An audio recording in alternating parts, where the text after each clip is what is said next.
मेरा पति एक डॉक्टर था और मुझे रोज एक गोरा होने के लिए रोजाना इंजेक्शन लगाता था, जिससे मेरे पेट में बहुत दर्द होता था। एक रात मैंने इंजेक्शन बदल दिया। मैंने उस रात सोने का बहाना किया। फिर जो मेरे पति ने जो मेरे साथ किया, ऐसा दुश्मन भी नहीं कर सकता, क्योंकि मेरा पति मेरे साथ। अंकल और आंटी का बेटा रोहित अमेरिका से डॉक्टरी पढ़कर आया था, तो पूरे खानदान में धूम मच गई थी। हर पार्टी में, हर शादी में, हर जगह सिर्फ सुमित्रा आंटी के बेटे की बात होती थी। हर औरत की इच्छा थी कि रोहित उनकी बेटी को पसंद करे, और हर लड़की भी यही चाहती थी कि उसकी शादी डॉक्टर रोहित से हो जाए। जब से रोहित वापस आया था, तब से मोहल्ले की लड़कियों के पार्लर के चक्कर काटना ज़्यादा हो गए थे। हर हफ्ते जाकर फैशन करवाना उनकी ज़िंदगी का हिस्सा बन गया था। रोहित न सिर्फ डॉक्टर की पढ़ाई करके आया था, बल्कि उसने यहाँ आकर बहुत बड़ा क्लिनिक भी खोल दिया था। अभी तो यह उसके काम की शुरुआत हुई थी। वह आगे कितना पैसा कमा सकता था, इसका अंदाज़ा लगाना बहुत आसान था। हमारे खानदान में सिर्फ मैं ही एक लड़की थी जो रोहित से शादी के सपने नहीं देख रही थी। इसलिए नहीं कि वो मुझे इस कोई दिलचस्पी नहीं है, बल्कि इसलिए क्योंकि मुझे मालूम था कि वह कभी भी मेरा नहीं हो सकता, और ना ही वह मेरे बारे में सोचता होगा, क्योंकि मैं एक सांवली लड़की थी। मेरी आंखें बहुत खूबसूरत थी। मैं लंबी भी थी, लेकिन सांवले रंग ने मेरी खूबसूरती पर जाम लगा दिया था। वह भला क्यों मेरे खानदान की गोरी चिट्टी लड़कियों को छोड़कर मुझसे शादी करेगा? जो चीज़ मुमकिन ही नहीं थी, उसको सोच सोचकर मैं खुद को हल्का नहीं करना चाहती थी। खानदान की बाकी लड़कियां मुझसे ज़्यादा पढ़ी लिखी थी, पैसे वाली भी थी। हम लोग थे जो मिडिल क्लास में आते थे। हम इतने गरीब तो नहीं थे, लेकिन दूसरों के मुकाबले में थोड़े कम पैसे वाले थे। एक दिन मेरी तबीयत कुछ खराब हुई। मुझे महसूस हो रहा था कि मेरा ब्लड प्रेशर लो हो गया है। मैंने अपनी माँ से कहा कि मेरी तबीयत खराब है, मुझे डॉक्टर के पास जाना है। तो मेरी माँ मुझे रोहित के क्लिनिक में ले गई। मैंने अपनी माँ से कहा कि आप मुझे यहाँ क्यों ले आई है? आप अच्छी तरह से जानती है कि उनकी फीस बहुत ज़्यादा है। मेरी माँ ने कहा कि मैं पैसे साथ लेकर आई हूँ। मेरा उद्देश्य सिर्फ इतना है कि किसी बहाने रोहित तुम्हें एक नज़र देख ले। क्या पता तुम इसको पसंद आ जाओ। अपनी माँ की बात सुनकर मैं तो हैरान हो गई थी। वह इतना सोच रही थी और मैंने सोचा ही नहीं था। मैंने मम्मी से कहा कि हम किसी दूसरे डॉक्टर के पास चलते हैं, लेकिन मम्मी हट कर ली थी कि यहाँ से ही हम ब्लड प्रेशर चेक करवाना है। जब हम लोग अंदर गए तो मेरी मम्मी ने अपना परिचय करवाया कि वह रोहित के पापा के दोस्त की पत्नी है। यह सुनकर रोहित को याद आ गया। उन्होंने कहा, जी मैंने आपको पहचान लिया है, मेरी याददाश्त बहुत अच्छी है। फिर मेरी माँ ने मेरा परिचय करवाया कि यह मेरी बेटी है, इसकी तबीयत कुछ ठीक नहीं है। रोहित ने एक नज़र मुझे देखा और फिर मेरा ब्लड प्रेशर चेक करने लगा। हालांकि उसने ऑफिस में दाखिल होने से पहले ही उसकी असिस्टेंट मेरा ब्लड प्रेशर चेक और वजन चेक कर चुकी थी और पर्ची भी दे दी थी, जिससे मेरा ब्लड प्रेशर रिकॉर्ड था। लेकिन मैं सोच रही थी कि रोहित फिर से मेरा ब्लड प्रेशर क्यों चेक करने लगा है। उसने एक नज़र मेरी आंखों में देखा और हम दोनों की नज़र चार हुई। उसने मुझसे कहा कि आपका ब्लड प्रेशर लो है। उसने मुझे दवाई लिख कर दी है। थोड़ी बहुत मेरी से बात की और हम वहाँ से वापस आ गए। लेकिन सारी रात रोहित की नज़रों ने मुझे सोने नहीं दिया। उसकी नज़रों में कुछ अजीब सा था, जैसे मैं समझ ही नहीं पा रही थी। लेकिन मुझे झटका तब लगा जब 2 दिन बाद रोहित का रिश्ता मेरे लिए आ गया। मुझे हैरानी हुई थी और खुशी भी हुई थी। उसने एक नज़र मुझे देखा और मुझे पसंद भी कर लिया और शादी तक का सोच लिया। मेरी माँ ने मुझसे कहा कि वह बाहर से आया है और यहाँ के लोगों की तरह उसका हुस्न का पुजारी नहीं है, बल्कि तुम तो बहुत हसीन हो। सिर्फ रंग सांवला है, काला भी नहीं है। वह समझदार लड़का है। उसने जरूर तुमसे कोई खास बात नोटिस की होंगी। वह आम लड़कों की तरह गोरे रंग को चाटने वालों में से नहीं है। मेरा रिश्ता रोहित से पक्का हो गया। पूरे खानदान में यह खबर जंगल के आग की तरफ फैल गई और हर जगह बातें होने लगी कि रोहित ने कैसी लड़की पसंद की है। अपने लिए इतनी खूबसूरत पढ़ी लिखी लड़कियों को छोड़कर उसने एक सामान्य कम पढ़ी लिखी लड़की को पसंद किया। यह बात पूरे रिश्तेदारों में किसी को भी अच्छी नहीं लगी थी। सबका मूड खराब था, लेकिन हमारे घर में तो जैसे खुशी की एक लहर दौड़ गई थी। मेरे घर वाले भी खुश थे और मैं भी बहुत खुश थी, क्योंकि रोहित मुझे मैसेज करके कहा कि वह मुझसे पहली नज़र में ही मोहब्बत का शिकार हो गया था। उसे मेरी आंखें बहुत पसंद आई थी। उसे मुझसे जैसी लड़की ही तलाश थी और मुझे मम्मी की बात पर विश्वास होने लगा कि वह बाहर से आया है और बाहर के लोग कोई खास चीज़ लड़कियों में नोटिस करते हैं, उन्हें पसंद करते हैं, ना कि सिर्फ खूबसूरती देखते हैं। खैर, मैं बेफिक्र हो गई थी। शादी की तैयारियां शुरू हुई तो रोहित की माँ साफ साफ कह दिया कि उन्हें हमसे कुछ भी नहीं चाहिए। खुदा ने रोहित को सब कुछ दे रखा है, इसीलिए सब कुछ रोहित खुद ही करेगा। यहाँ तक कि मेरे लिए शादी के जोड़े भी रोहित की तरफ से ही भेजे गए, वह भी एक से बढ़कर एक डिजाइन। लाखों में मेरी शादी के कपड़े तैयार करवाए गए थे और जेवरात के नाम पर तक कई तोला सोना चढ़ाया गया था। रिश्तेदारों के तन बदन में आग लग गई थी, पर कोई रोहित को अक्ल का गधा कह रहा था, जिसने बिना कुछ सोचे समझे मुझे शादी के लिए पसंद कर लिया था। मेरी माँ ने भी रिश्तेदार वालों को आग लगाने में कोई कसर नहीं छोड़ी थी और शादी के एक रात पहले सारे खानदान को जमा करके सभी कपड़े उन्हें दिखाए थे। कुछ रिश्तेदारों ने तो ढके चुके आवाज में माँ से पूछा भी लिया था कि तुमने कौन सा जादू लड़के पर करवाया है जिसे कुछ दिखाई नहीं दे रहा। किसी को मेरा और रोहित का रिश्ता हजम नहीं हो रहा था और ऐसे ही हमारी शादी का दिन आ गया। मेरा रोहित का 7 फेरा हो चुका था और मैं रोहित के साथ दुल्हन बनी स्टेज पर बैठी हुई थी। जब रोहित की बुआ की बेटी स्टेज पर आई और उसने ऐसी बात कही कि मेरी आंखों में आंसू टपकने लगे।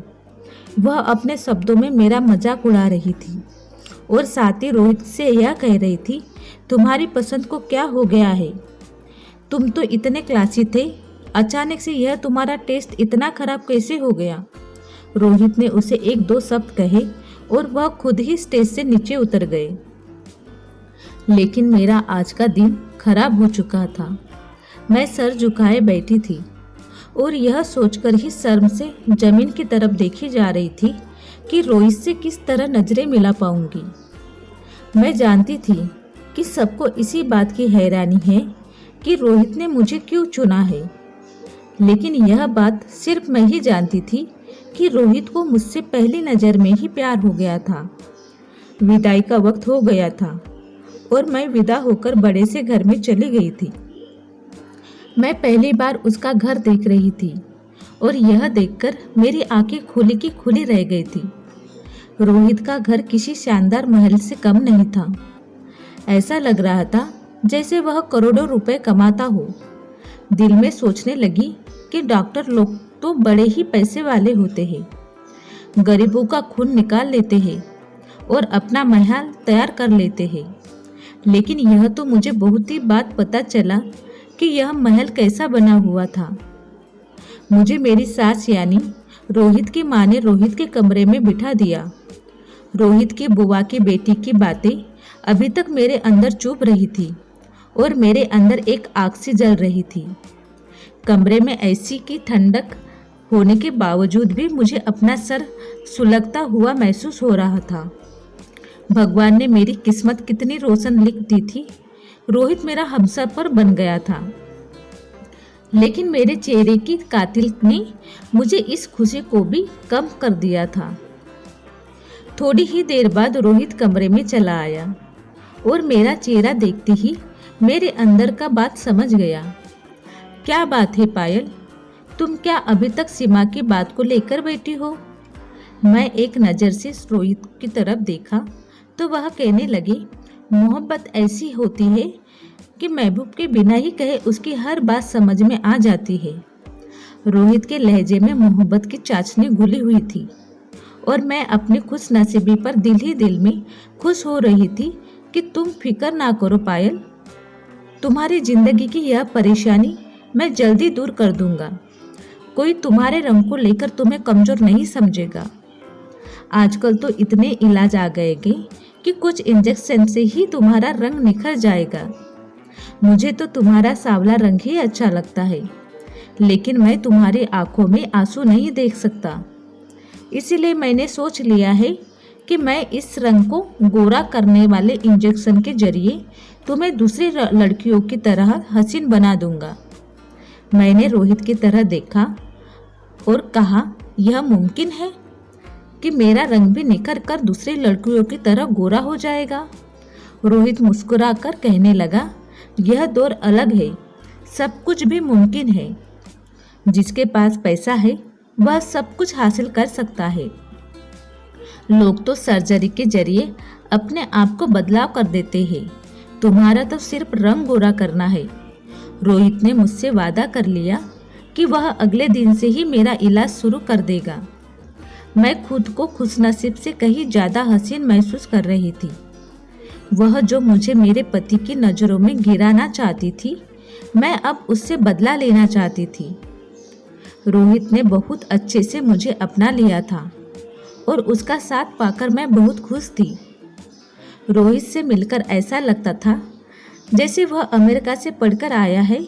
ना उसके चेहरे पर गुरूर था, ना ही उसकी बातों में अमेरिका की पढ़ाई का नशा। वह तो एक सीधा साधा इंसान था जो मेरी मोहब्बत में पूरी तरह दीवाना हो चुका था। शादी के अगले दिन ही रोहित ने मुझे बताया कि उसकी अपने एक डॉक्टर से बात हो गई है। मुझे रोज रात को एक गोरा होने वाला इंजेक्शन लगेगा और 1 हफ्ते में ही फर्क दिखने लग जाएगा। मैंने आईने के सामने खड़ी तैयार हो रही थी। रोहित की बात सुनकर मैंने एक नज़र अपनी सांवली रंगत पर डाली और यह सोचकर ही मेरे चेहरे पर मुस्कुराहट आ गई कि आने वाले दिनों में मैं चांद की तरह चमकने लगूंगी। रोहित धीरे से मेरे करीब आया और मुझे बाहों में भरते हुए मुझसे वादा लिया कि मैं इस इलाज के बारे में किसी को कुछ ना बताऊं। वह नहीं चाहता कि लोग तरह तरह की बातें बनाकर मेरा दिल दुखाए। मैंने यह बात से वादा कर लिया था कि मैं किसी को भी इस इलाज के बारे में कुछ नहीं बताऊंगी। और रोहित ने उसी रात मुझे पहला इंजेक्शन लगा दिया। इंजेक्शन लगाते ही थोड़ी देर बाद मुझे नींद आ गई और फिर जब सुबह मेरी आँख खुली तो मेरे पेट में बहुत दर्द हो रहा था। मुझे समझ नहीं आ रहा था कि दर्द क्यों हो रहा है, लेकिन इस दर्द ने मुझे परेशान करके रख दिया था। मैंने रोहित को बताया तो वह कहने लगा कि हर चीज़ का एक साइड इफ़ेक्ट होता है और शायद इंजेक्शन से तुम्हारे दर्द हो रहा है। 1 हफ्ते की बात है, दर्द बर्दाश्त कर लो। मैं यह सब कुछ तुम्हारी खातिर ही कर रहा हूँ ताकि तुम्हें कभी छुप छुप कर आंसू बहाने की जरूरत ना पड़े। तुम ही सोचो, जब तुम्हारे बच्चे होंगे तो तुम्हें इस चीज़ का एहसास भी ज़्यादा होने लगेगा। रोहित की बात सुनकर मैं खामोश हो गई। वह ठीक ही तो कह रहा था। अगर दुनिया वालों की तरह हमारे बच्चे भी मेरी रंगत का मजाक उड़ाते तो मैं क्या करती। शादी के बाद औरत की एक ही तो कमजोरी होती है और वह होती है उसके बच्चे। रोहित ने इसी बात का फायदा उठाया था। बच्चे के नाम पर मैं हर दर्द सहने को तैयार थी। और अगली रात भी जब रोहित ने मुझे इंजेक्शन लगाया तो थोड़ी ही देर के बाद मैं गहरी नींद सो चुकी थी और सुबह एक बार फिर पेट के दर्द से तड़प रही थी। यह दर्द मेरी बर्दाश्त से बाहर होता जा रहा था, लेकिन मैं किसी से इस बारे में बात भी नहीं कर सकती थी क्योंकि रोहित ने यह इलाज सबसे छुपा कर रख दिया था। मैं सारा दिन पेट के दर्द से तड़पती रही और अपने कमरे में बंद रही। रात तक मेरे अंदर हिम्मत खत्म हो चुकी थी और मैं एक और इंजेक्शन नहीं लगवाना चाहती थी। मैंने सोचा अगर एक दिन इंजेक्शन ना लग जाए तो शायद इतना फर्क नहीं पड़ेगा, लेकिन रोहित को कहीं बुरा ना लग जाए। यह सोचकर मैंने खुद चुप केस से इंजेक्शन बदल दिया और ताकत का इंजेक्शन रख दिया। रोहित ने मुझे इंजेक्शन लगा दिया और मैं आंखें बंद करके लेट गई, जैसे मैं बहुत गहरी नींद में सो चुकी हूँ। उसके बाद जो कुछ रोहित ने मेरे साथ किया, मेरी रूह कांप गई कि ऐसा कोई किसी दुश्मन के साथ भी नहीं कर सकता, जबकि मैं तो रोहित की पत्नी थी।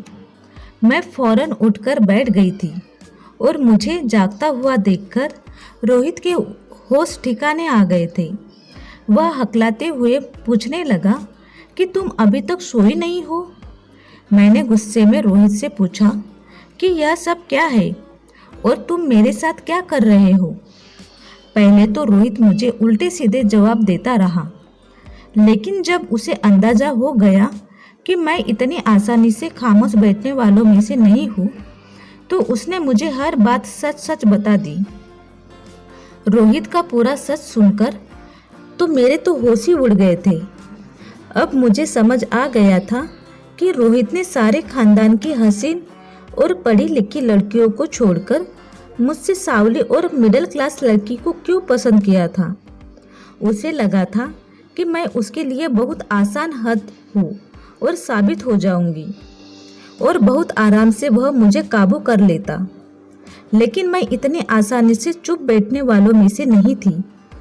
मैंने फौरन ही चिल्ला कर सारा घर सर पर उठा लिया था और अपने घर भी फोन मिलाया था। रोहित की लाख कोशिश के बावजूद भी मैं चुप नहीं थी, बल्कि रोहित का घिनौना चेहरा सबके सामने ले आई थी। मेरी सास भी रोहित के साथ उसके जुर्म में बराबर की हकदार थी। इसलिए जैसे ही मेरे माँ बाप आए तो उनकी बोलती बंद हो गई।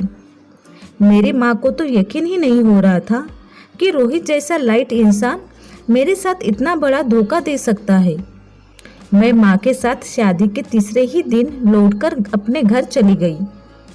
रिश्तेदार वालों को तो बातें करने के लिए एक नया मुद्दा मिल गया था, पर कोई हमारे जख्मों पर नमक छिड़कने के लिए आ रहा था। सबके मुंह पर एक ही बात थी कि हमें तो पहले ही कुछ गड़बड़ लग रहा था। पायल जैसी सांवली लड़की से रोहित जैसा लड़का कैसे शादी कर सकता है। कुछ रिश्तेदार वालों ने तो रोहित को ही सही कहते हुए मुझे बुरा भला कह रहे थे, क्योंकि रोहित की माँ ने मुझे मेरे बुरे चरित्र के झूठे किस्से सुना दिए थे। हर तरफ मेरी बुराई के चर्चे हो रहे थे और मैं अपनी किस्मत पर आंसू बहाने लगी थी। मैं कमज़ोर नहीं पड़ना चाहती थी, लेकिन लोगों के तरीके ने मुझे बहुत कमज़ोर बना दिया था। रोहित की वह मोहब्बत भरी बातें मेरे कानों में किसी आग की तरह जल रही थी। रोहित की माँ तो डंके की चोट पर मुझे गंदा कर रही थी और मैं अपने बंद कमरे में बैठी थी।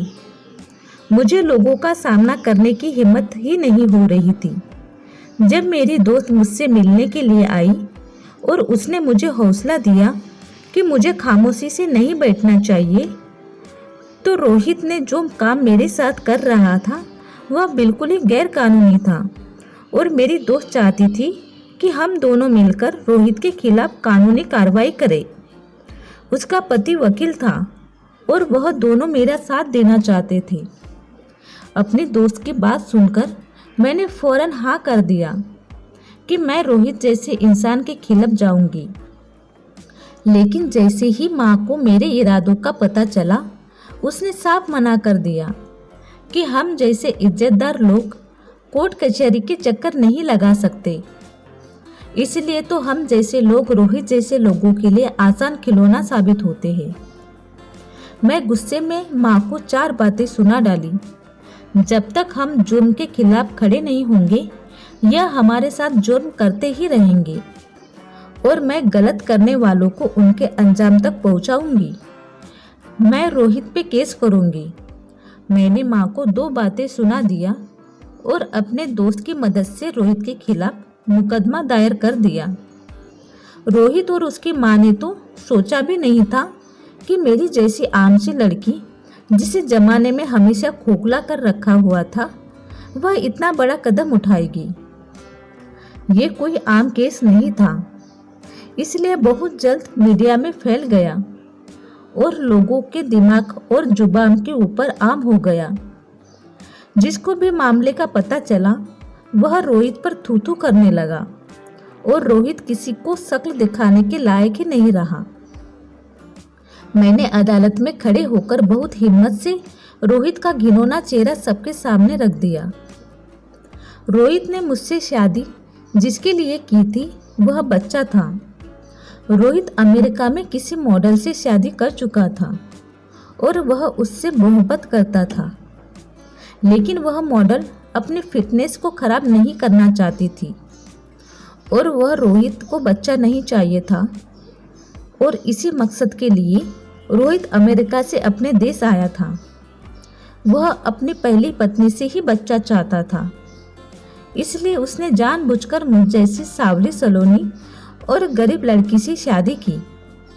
उसे लगा था कि मैं उसकी दी हुई था खुशियों देखकर पागल हो जाऊंगी। उसकी मोहब्बत भरी बातों से मैं पूरी तरह उसके जाल में फंस जाऊंगी और उसका सच जानने की कोशिश भी नहीं करूंगी। लेकिन जिस रात मैंने इंजेक्शन बदलकर सोने का ड्रामा किया, उस रात यह सच्चाई मेरे सामने आई। दरअसल वह मुझे इस बात के लिए इस्तेमाल करना चाहता था कि उसे बच्चा तो अपनी पहली पत्नी से ही चाहिए था, लेकिन उस बच्चे के लिए वह मेरा जिस्म इस्तेमाल करना चाहता था। वह एक पूरे तरीके से अपना और अपनी पत्नी के बच्चे को मेरे जिस्म के अंदर तैयार करना चाहता था, ताकि बच्चा मेरे से पैदा हो और जब वह बच्चा पैदा हो जाता तो वह दोनों उसे लेकर दोबारा अमेरिका चले जाते। इस तरह ना ही उसकी पत्नी की मॉडलिंग पर कोई असर पड़ता और ना ही उन्हें किसी और का बच्चा गोद लेना पड़ता। जिस दिन मैं बीपी चेक कराने अपनी माँ के साथ क्लिनिक गई थी, उसी दिन उसके जहन में यह बात बैठ गई थी कि मैं ही वह लड़की हूँ जो उसके बच्चे को अपने जिस्म में पाल सकती हूँ। इसलिए वह बार बार मेरा बीपी चेक करता और मेरी खुराक का ख्याल रखता।